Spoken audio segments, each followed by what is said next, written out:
తెలంగాణను తెర్లు తెర్లు చేసేదందుకు కమలం పువ్వు పార్టీ లీడర్లు పెద్ద ప్లానే చేస్తున్నట.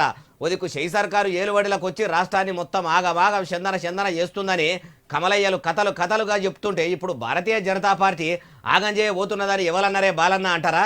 అన్న మనిషిని కూడా తెచ్చిన ఆమె మాటలనే ఈనుండ్రి. అమ్మ విజయశాంతి అలియస్ రాములమ్మ చెప్పుండ్రి కమలం పువ్వు కుట్ర కుతంత్రమేందో.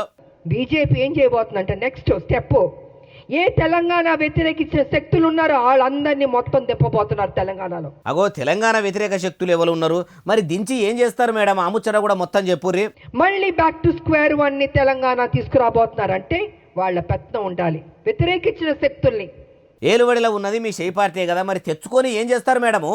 తెలంగాణ ఉద్యమం నాయకులు ఉండకూడదు, తెలంగాణ ప్రజలకి ప్రాధాన్యత ఉండకూడదు, మళ్ళీ బాంచన్ని కాలు మొక్కుతాననే పరిస్థితికి బీజేపీ తీసుకురాబోతుంది. మార్పు అని మీరు కూడా తెలంగాణ పబ్లిక్ను మాయమాటలతోని నిండా ముంచి ఎండల కూర్చున్నంత పని చేస్తలేరా? 6 గ్యారెంటీల ఆశ పెట్టి ఆశపడ్డోళ్ళ నోట్లే పాసుపడ్డది అన్నట్టు చేస్తలేరా? ఇందిరమ్మ పాలనలో ఇబ్బందులు అనేటివి ఉండయని ఎన్నికల ముంగట ఎచ్చులకు చెప్తిరి. మీరు ఎమ్మెల్యే ఎన్నికల ముంగట చెప్పిన దానికి ఇప్పుడు మీ ఏలుబడిలో ఉన్నదానికి దునియా ఆస్మాన్ ఫరాక్ ఉంది. నక్కకు నాగలోకానికి ఉన్నంత ఓర్పాటు ఉంది. మీ వాళ్ళు సక్కదనంగా ఏలుబడి నడిపించినట్టు కమలయ్యలు వచ్చి తెలంగాణను తెర్లు చేస్తారని అనబడితిరి. ఏ లీడర్ మేడము బంగారు తెలంగాణకు బాటలేసింది, పబ్లిక్ను పేదరికంలో లేకుండా చేసింది. గత బీఆర్ఎస్ల గవ్వే బాధలు, మీ ఏలుబడిల గవ్వే గోసలు ప్రజలకు తప్పుతలేవు కదా అంటున్నారు ఈ ముచ్చటిన్నోళ్ళు.